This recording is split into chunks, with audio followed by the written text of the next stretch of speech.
hari ukuba ushobora gushaka akantu gashyushye ugashyira ku nda, ushoboye gushyiraho ikintu gishyushye ugakandishaho, ibyo biri mu bintu bishobora kugabanya ububabare. Ni ukunywa, kwirinda rwose kugira inyota, ukanywa ariko ukanywa ibintu bishyushye.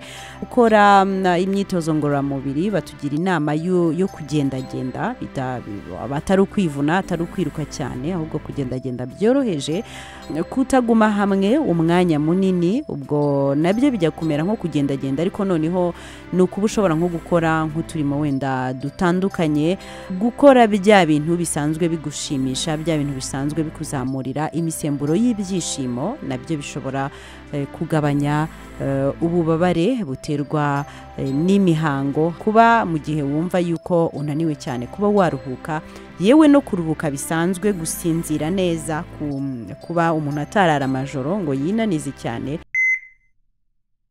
Mbwira, urumva umerewe ute? Niyemeje kugutega amatwi mu kiganiro Mbwira, kugira ngo nguhuze n'abajyanama mu by'ubuzima bwo mu mutwe, bagusobanurire twese twumvireho, tumenye icyo gukora tubungabunga ubuzima bwo mu mutwe. Ikiganiro Mbwira ni buri wa mbere isaa moya kugera isaa mbiri z'umugoroba kuri Isango Star TV, buri wa gatatu isaa 12:30 kugera isaa moya n'igice z'umugoroba kuri radio Isango Star, na buri wa gatanu saa 3 kugera saa 4 kuri Tubeho Neza YouTube channel. Tuvugishe ku mbuga nkoranyambaga @TN Rwanda cyangwa kuri WhatsApp 0788 31 89 97. Turi buganire ku buryo butandukanye umuntu ashobora gukoresha kugira ngo agabanye ububabare cyangwa se uburibwe buturuka ku kujya mu mihango, buterwa n'imihango. Hari uburyo bwinshi turi bugende twinjiramo ndetse tunasobanura bumwe ku bundi. Ubwo navugamo aka kanya wenda umuntu agerageje nko gukora urutonde. Hari ukuba ushobora gushaka akantu gashyushye, hari igihe bakoresha nk'amazi ari mu gacupa cyangwa mu gasashe, wenda turaza kubisobanura neza, ugashyira ku nda, ushoboye gushyiraho ikintu gishyushye ugakandishaho, ibyo biri mu bintu bishobora kugabanya ububabare. Ikindi kintu umuntu ashobora kwifashisha ni ukunywa, kwirinda rwose kugira inyota, ukanywa ariko ukanywa ibintu bishyushye. Ikindi nanone ni ugukora imyitozo ngororamubiri, batugira inama yo kugendagenda, atari ukwivuna, atari ukwiruka cyane, ahubwo kugendagenda byoroheje, kutaguma hamwe umwanya munini. Ubwo nabyo bijya kumera nko kugendagenda, ariko noneho ni ukuba ushobora nko gukora nk'uturimo wenda dutandukanye. Harimo nanone gukora bya bintu bisanzwe bigushimisha, bya bintu bisanzwe bikuzamurira imisemburo y'ibyishimo, nabyo bishobora kugabanya ububabare buterwa n'imihango. Hanyuma nanone kuba mu gihe wumva yuko unaniwe cyane, kuba waruhuka, yewe no kuruhuka bisanzwe, gusinzira neza, kuba umuntu atarara amajoro ngo yinanize cyane, nabyo biri mu bishobora gufasha umuntu kugabanya ububabare buterwa n'imihango. Ubwo ibyo byose wenda tuvuze ni ku rutonde, nzi neza yuko namwe hari ibyo muri bwongeremo, hari n'ibindi nanjye ndi bugende nongeramo. Ni nko kukubwira ngo mbese iby'ingenzi ushobora kuba watangira kumenya mbere yuko tuninjira mu kiganiro nyirizina. Nkubwire yuko nawe uhawe ikaze, ushobora kuza gukoresha umurongo wa telefone 0788 ushobora kuza gukoresha imbuga nkoranyambaga zose za Kiss FM, uraza kubona aho ushobora kunyuza igitekerezo cyawe. Ushobora gukoresha application, ushobora no gukoresha WhatsApp, aho hose rwose turaza kwakira ibitekerezo byanyu. Nkwibutsa yuko ikiganiro kumbe ukigezwaho ku bufatanye na HDI, nibo baterankunga bakuru b'iki kiganiro, bakaba batuma nyine kikugeraho rwose mu buryo bwiza. Ikindi kandi n'ubundi bumenyi tuba dukeneye kugira ngo ube wakunguka bwose barabufite, cyane cyane ku bijyanye n'ubuzima bw'imyororokere. Bafite umurongo wa telefone ushobora kubahamagaraho, kandi wahamagara ku buntu, ni 35 hanyuma rero natwe reka dukomeze tuganire. Mu kanya gato turaza kugenda turambura buri buryo, ku buryo ugira ubumenyi bwose ukeneye. turavuga ku buryo umuntu ashobora gukoresha kugira ngo abe yagabanya ububabare aterwa no kujya mu mihango. Hari uburyo butandukanye twari turimo tuvugaho mu kanya, kandi tuvuga yuko nawe rwose uhawe ikaze kuba niwumva tutavuze ku buryo runaka kandi wowe ubukoresha ukaba uzi neza yuko ubwo buryo bukugirira akamaro, nawe ushobora kuza kubutubwira kugira ngo nabwo bujye ku rutonde rw'uburyo bwakwifashishwa. Hari uburyo ngira ngo mpite mperaho mbuganireho mbere yuko dukomeza, kubera yuko nabonye abantu bakomeza kugaruka kuri ubwo buryo, bakomeza kubivugaho cyane, kandi ari ibintu mu by'ukuri bifite ingaruka nyinshi kurusha uko byaba ari ibintu byagirira akamaro umuntu. Ibyo ni ibiki? Ni ugukora imibonano mpuzabitsina.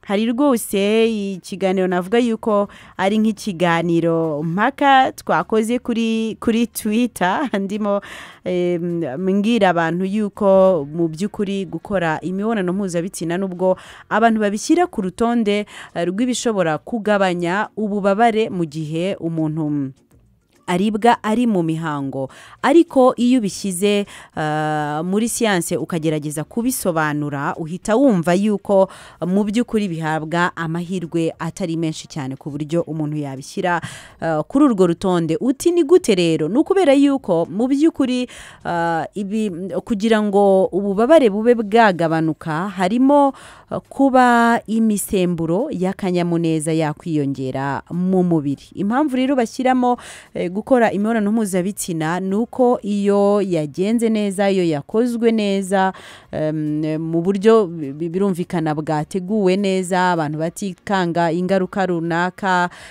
batikanga ibihe umuntu aba arimo, ndavuga ibyo bihe by'imihango, kuba wakwanduza, kuba wagira izindi ngaruka, mbese umuntu adahangayitse, muri make umuntu adahangayitse, nibwo ishobora kurangira igasiga umuntu afite ya misemburo y'akanyamuneza yazamutseho. Ubwo rero kuba mu by'ukuri umuntu yakora imibonano mpuzabitsina kandi ari mu gihe cy'imihango, amahirwe aba ari make cyane yo kugira ngo ya misemburo ibe yazamuka, bitewe n'uko n'ubusanzwe mu mubiri we igipimo cya ya misemburo kiba cyagabanutse, ndetse n'ubushake buba bwagabanutse, ku buryo rero biba ari ibintu umuntu ataha amahirwe cyane. Ubwo ibyo ndabivuga mbigarukaho kubera yuko hari abasore n'abagabo bakunda kubishukisha abangavu, cyane cyane abana bakiri bato, kandi bari abana bakiri bato bagitangira kujya mu mihango bakagira ibyago by'uko bagira imihango ibababaza cyane, baba mu by'ukuri biragoye kuba umuntu yabisobanura, ariko baba bataragera ku kigero cyo kwigirira icyizere ku buryo ashobora kuba mu mubiri we byaba byoroshye yuko ya misemburo y'akanyamuneza ihita iboneka, aba afite kutirekura muri we gushobora kuba kwabangama. Ibyo rero bigatuma wowe ubimushukisha mu by'ukuri ushobora kugira inyungu zawe nyine, kubera yuko ushaka iyo mibonano mpuzabitsina, ariko wa mwangavu ntagire inyungu abikuramo, cyane cyane yuko ubushize tubiganiraho twabonye yuko umubiri uba uri ahantu hatari heza, hashobora no kuvamo infection, hashobora kuvamo ibindi bibazo, izindi ngaruka zitari nziza muri ibyo bihe. Rero ngewe inama natanga nuko mu by'ukuri gukora imibonano mpuzabitsina bitari ku rutonde rw'ibintu umuntu ashobora kwitabaza mu gihe agize imihango ikamutera ububabare. Hari ibindi byinshi turi buganireho mu kanya gato. Hanyuma rero turacyakomeje kungurana ibitekerezo ku buryo butandukanye umuntu ashobora gukoresha kugira ngo yigabanyirize ububabare. Ushobora no kuba atari wowe, kuko wenda ubwo nakomeje kuvuga ngo umuntu ashobora gukoresha kugira ngo mbese ari byo wikorera, ariko ushobora gusanga uri umugabo cyangwa uri umusore uteze amatwi, kumbe ukaba ari uburyo ushobora kumenya ari igitekerezo wakungura mushiki wawe cyangwa umukunzi wawe cyangwa uwo mwashakanye, kuko birakora rwose kandi ku bantu b'imyaka yose. ni ibyo ushobora nawe kuba wamukorera. urugero nk'ubu buryo tugiye kuvuga bwo kwikandisha ikintu gishyushye mu nda, ku nda ariko mu gice cyo munsi y'umukondo, mbese guhera ku mukondo kumanura usubiza hasi kugera ku gitsina. ushobora gushaka ikintu gishyushye wakandishaho buhoro buhoro.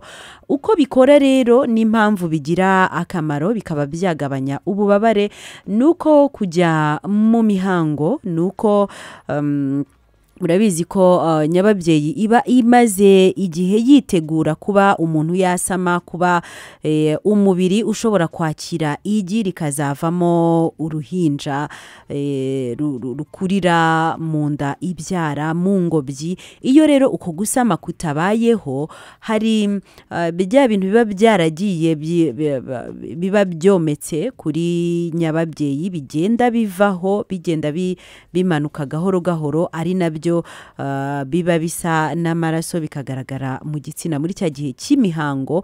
ibyo bintu rero iyo kuvaho kwabyo bifashe cyane, reka mba ariko mbyita, mu mubiri hatarimo amazi ahagije, hatarimo ubushyuhe buhagije ku buryo n'amaraso atembera mu mitsi, atembera mu buryo bwihuse, ku buryo n'udutsi duto twaba dufungutse, nibyo bishobora muri bimwe mu byatuma ububabare bwiyongera, kuko umubiri uba ukora mu buryo twagereranya n'ibise kugira ngo ubashe gusunika bya bintu bisohoke, biba ari nk'imyanda. iyo rero ushyizeho ikintu gishyushye, ukandishijeho ikintu gishyushye, birumvikana ko bisa naho byakuye wa mubiri uri imbere mu ruhu, cya gice cyose kiri imbere mu ruhu.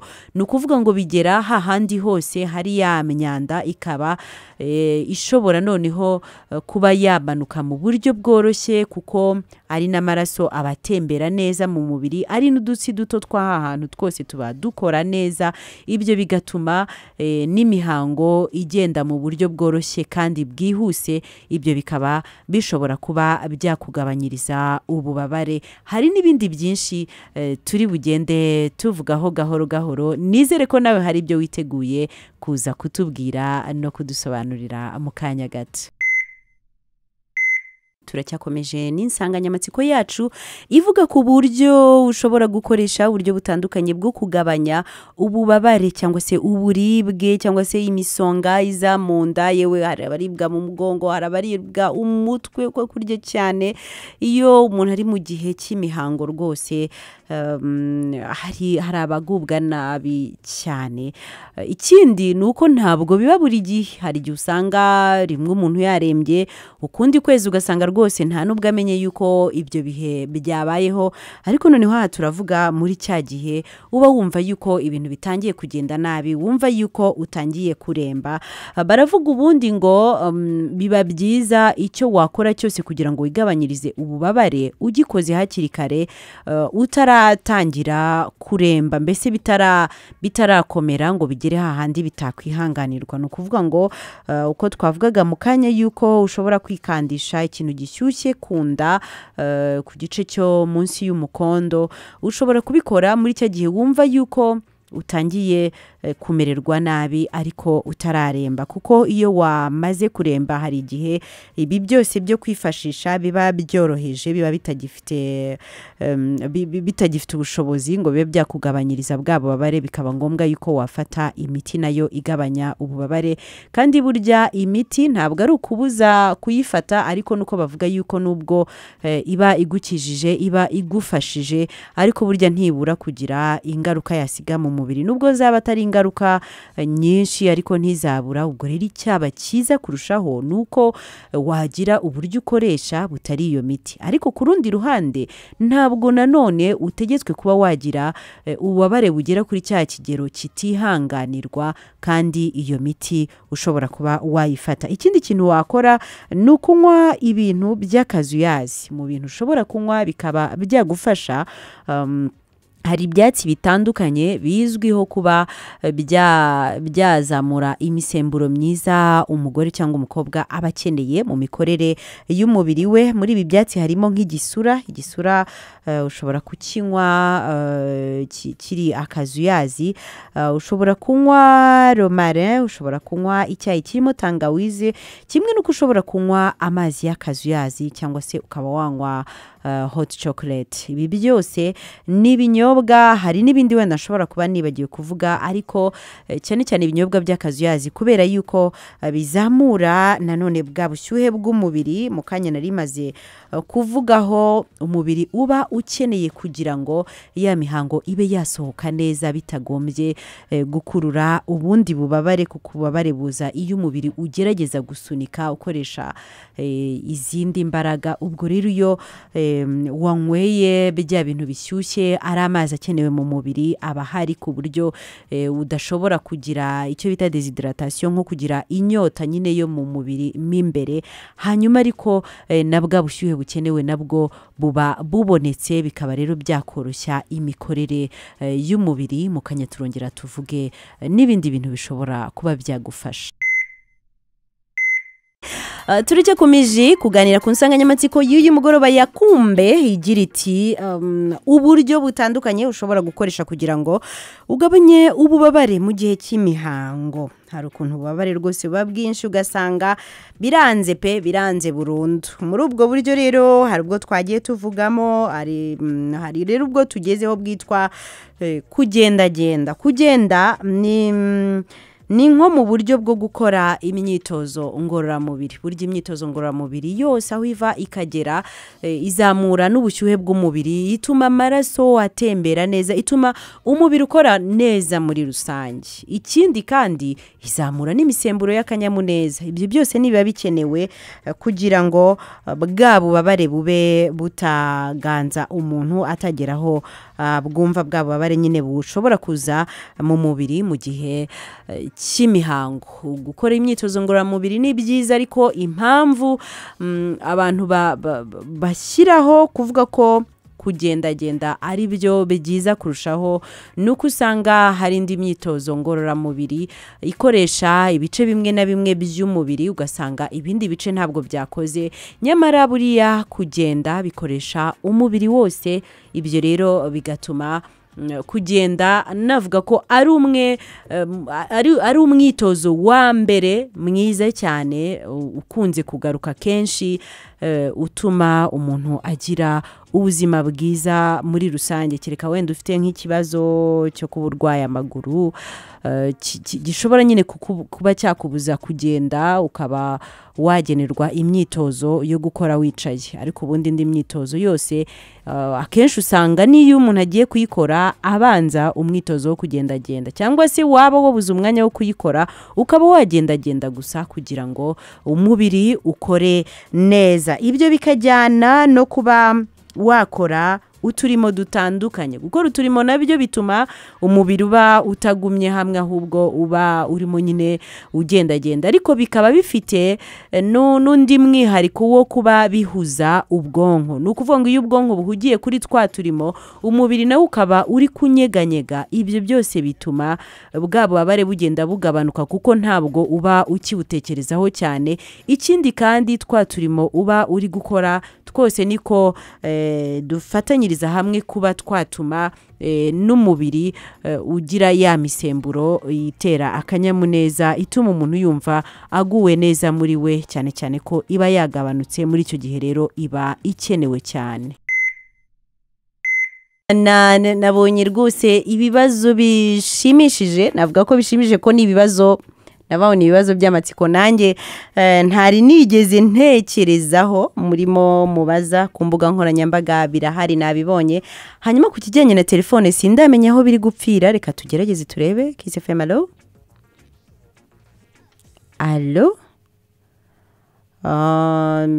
ndi kubona yuko turi kuvugana ariko ntabwo ijwi n'indyumva ndibaza yuko ushobora kuba namwe mutari kunyumva neza ntacyo reka tube turi kuri ubu butumwa bwanyu buri ku mbuga nkoranyambaga nubona kuri telefone tutabashije kuvugana neza rwose wanyarukira kuri Facebook ushobora kunyarukira kuri Twitter cyangwa kuri Instagram hose ushobora kuba washyiraho igitekerezo cyawe cyangwa se niba ari n'ikibazo hanyuma tukakigarukaho mu kanya gato uyu ni Janviere ati mbakurikiye ndi hano Ishyoronge atumbwire umuntu uri mu kwezi yemerewe kwiyiriza ubusa cyangwa kunywa alcohol murakoze turi kumwe 5 kuri 5 urakoze cyane Janviere reka duhere kuri iki ngiki mu by'ukuri ndakivugaho gato ariko mu kanya gato ndagira ngo nanakirebeho kuko hari ahantu hatandukanye ngenda nkura amakuru kugira ngo menye neza niba koko hari ingaruka runaka bishobora gutera gusa mu by'ukuri kwiyiriza ntabwo ari ibintu nagiramo inama umuntu uri mu mihango kubera iki kuko icya mbere ni uko umubiri uba ufite intege nke muri ibyo bihe umubiri uba ufite intege nke umubiri uba ukeneye intungamubiri zose zihagije nk'uko twigeze kubivugaho imisemburo iba yagabanutse mu mubiri umuntu aba yumva afite umushiha aba yumva ataguwe neza nk'ibingibi turi kuganiraho uburyo butandukanye bwo kugira ngo umuntu abe yakwigabanyiriza ububabare kuba rero wakongeraho kwiyiriza wibuke yuko uba uri gutakaza cyane cyane amazi kuko wenda amaraso yo ntabwo twabitindaho kuko aba ari amaraso umubiri uba warateganyije mbere bivuze ngo ntabwo aba ari kuva ako kanya muri yandi asanzwe atembera mu mubiri ngo tuvuge ko wagiranwa wenda n'umuntu wakomeretse ariko mu by'ukuri nubwo aba yarateganyijwe mbere kugira ngo abashe gusohoka mu mubiri asohokana n'amazi bivuze ngo uba ukeneye icyo twita hydratation kuba ugwanywa mu buryo budasanzwe ikigero kiruta icyo usanzwe unywaho kandi ukaba wanywa ibintu by'akazuyazi ukaba warya kandi ukarya ibifite intungamubiri zihagije kuko nabyo biri mu bituma umubiri ukora neza hanyuma na bwa buribwe bukaba bwagabanuka kwiyiriza rero nibyo nkeka ariko ntabwo nta bushakashatsi nabikozeho bishobora kuba bitakoroshya ibihe by'imihango ku nsanganyamatsiko yacu ivuga ku buryo butandukanye umuntu ashobora gukoresha kugira ngo yigabanyirize ububabare mu gihe cy'imihango gusa icyo nabonye nuko hari ibindi bibazo byagiye bibazwa bimwe na bimwe bitanavuga kuri ibi byo kugabanya ububabare ariko bivuga ku mihango ubwo rero ibyo bibazo nabyo kuba twabishakira ibisubizo ntacyo bitwaye icyo nababwira nuko ndabona telefone bitari bukunde ushobora gukoresha WhatsApp ushobora gukoresha 0788381023 cyangwa se niba ushaka ko tunagushyira muri groupe ya WhatsApp wakoresha 0788318997 ibibazo byose ibitekerezo byanyu turagenda tubigarukaho hanyuma tugaruke ku wari ubajije kuri WhatsApp atese kubera iki yongeye mu mihango ndibwa mu mugongo nkaribwa no mu nda kuribwa umugongo akenshi nta bisobanuro bihagije abaganga batanga, ariko mu by'ukuri bishobora kuba biterwa na bwa buryo umubiri uba uri gukoresha kugira ngo usohore iriya myanda iri mu mubiri. Iyo tubona inyuma igaragara nk'amaraso iba yatewe n'uko umubiri wari witeguye kuba wakwakira igi umuntu yasama muri make, hanyuma agatwita, hanyuma bikaba bitarabayeho. Ibyo bintu byose rero umubiri uba warateguye nibyo ku munsi mbese w'imihango ari nabwo umuntu aba atangiye ukwezi kwe gushya. Kuri uwo munsi nibwo bitangira gusohoka mu mubiri gahoro gahoro. Hari abo bimara iminsi 2, hari abo bimara 3, hari abo bimara 4, hari abo bigera no ku cyumweru, mu gihe cy'icyumweru. Icyo gihe cyose rero hari igihe kuba umubiri wabisohora bikoresha imbaraga, navuga ko ari imbaraga zidasanzwe, bigatuma bibangamiye, bigatuma umuntu agira bwa bubabare. Nibyo koko habaho kubabara umugongo, habaho kubabara mu nda, ari nayo mpamvu twashyizeho iki kiganiro kugira ngo turebe uburyo butandukanye bushobora kugabanya bwa bubabare. Ariko wumve yuko buriya buryo bwose twavuze ntago bugabanya ububabare bwo mu nda gusa, na bwa bubabare bw'umugongo buragabanuka, yewe no kuribwa umutwe nabyo biragabanuka iyo wakoresheje kimwe cyangwa se byinshi mu byo twagiye tuvugaho bishobora kugufasha. Ikindi kandi iyo ubona bikomeye uhitamo kuba wakoresha imiti isanzwe igabanya ububabare. Hanyuma ku bantu nahaye nimero ya 31 49 97, ntabwo tubasha kuyitaba kubera ko yo ntabwo amajwi yayo yabasha guhita yumvikana ku buryo bwiza. Ni nimero ishobora gukora gusa kuri WhatsApp. Abari kugerageza guhamagara rero rwose mwihangane kuko ntacyo bishobora kumara. Ni nimero dukoresha kugira ngo dufashe abantu kujya muri groupe ya WhatsApp dukomeza twunguraniramo ibitekerezo.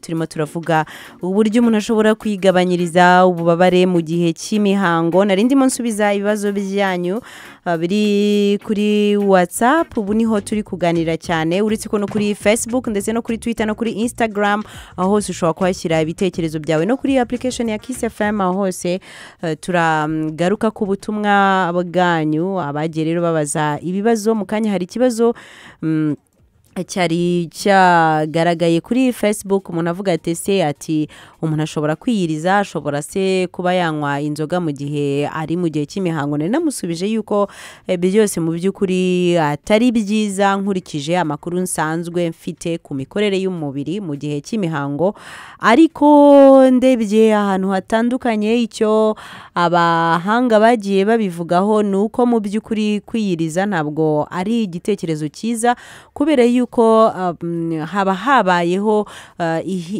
guhinduka kw'imikorere y'umubiri, ari nabyo bituma imwe mu misemburo igenda igabanuka, cyane cyane imisemburo y'akanyamuneza, cyane cyane ya misemburo umubiri uba ukeneye kugira ngo ukore bisanzwe, ari nabyo bituma umuntu yumva ataguwe neza.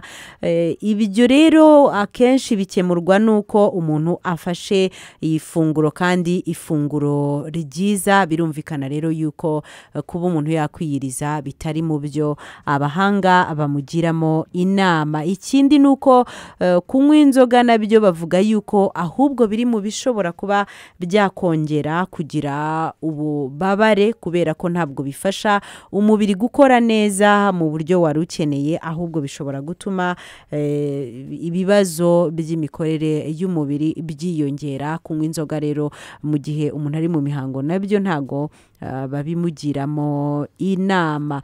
Ikindi nuko wenda kunywa inzoga mu bindi bihe bisanzwe bavuga yuko bishobora gutuma ukwezi k'umuntu kugenda guhindagurika, imikorere y'umubiri we igenda ihindagurika. Ariko ubwo ni cya gihe umuntu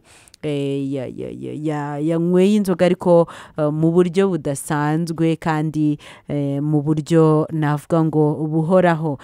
Ngarutse ku bibazo byo kuri WhatsApp, hari wavuze ngo iyo agiye kujya mu mihango aribwa mu nda ahagana hejuru nko mu gifu, akaba n'ikindi kibazo yavuze ngo si umuntu ari mu mihango ngo ashaka kunywa imiti igabanya ububabare ngo arwaye igifu biremewe. Ibi ntago kugusubiza mu by'ukuri kuba uribwa mu nda ariko hejuru ahagana mu gifu nuko nyine uburibwa mu gifu nuko ufite ikibazo gisanzwe ari icy'igifu, ariko bikaba bifitanye isano nanone na ya misemburo. Ushobora gusanga igifu cyawe ari bwo bwoko bw'indwara ufite y'igifu, ari nayo mpamvu bigaruka. Ni ukuvuga ngo iyo ndwara ibisa naho yakangutse. Ubwo rero uko wakora kugira ngo wigabanyirize ububabare nuko n'ubundi wakwita ku bisanzwe bigufasha iyo igifu cyawe kitameze neza, nyine cyatangiye kukurya.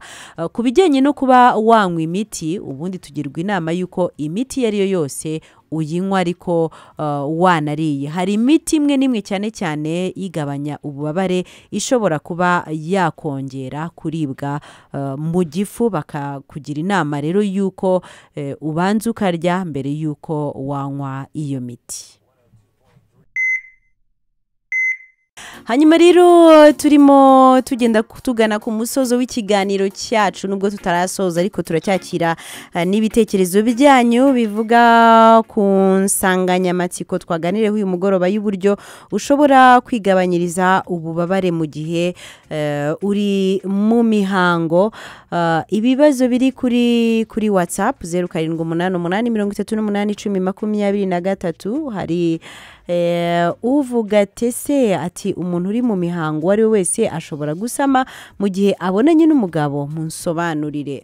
Ntabwo twavuga ngo ari we wese ashobora gusama, cyane cyane ko rwose n'amahirwe yo gusama aba ari hasi cyane, ariko nigeze kubigarukaho biterwa n'igihe uba umaze mu mihango. Ntabwo ku munsi wa mbere wavuga yuko wahita usama, ariko kandi uko iminsi ishobora kuba myinshi n'ukwezi kwawe kukaba ari kugufi ushobora kuba wasama. Hanyuma undi atese ibinini byoroshya mu nda mu gihe cy'imihango ngo bishobora gutuma ubura urubyaro. Oya rwose, ibi ni ibinini bisanzwe bigabanya ububabare.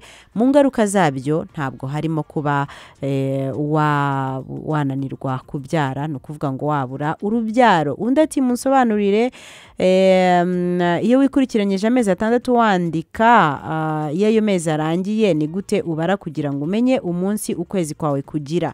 Ibi rero byo birasaba ikiganiro cyihariye, tuzabikoraho rwose ikiganiro cyo kongera gusobanura ukwezi k'umugore cyangwa se ukwezi k'umukobwa, kuko nabonye ko ni ibintu bigoye guhita umuntu abyumva kandi hari benshi batarabisobanukirwa. Ubwo rero rwose mube mwihanganye, uku kwezi kukirangira tuzahita tubishyira hafi mu nsanganyamatsiko tugomba kuzongera tukaganiraho, tukongera tukabisobanura mu buryo bwiza kandi bwumvikana.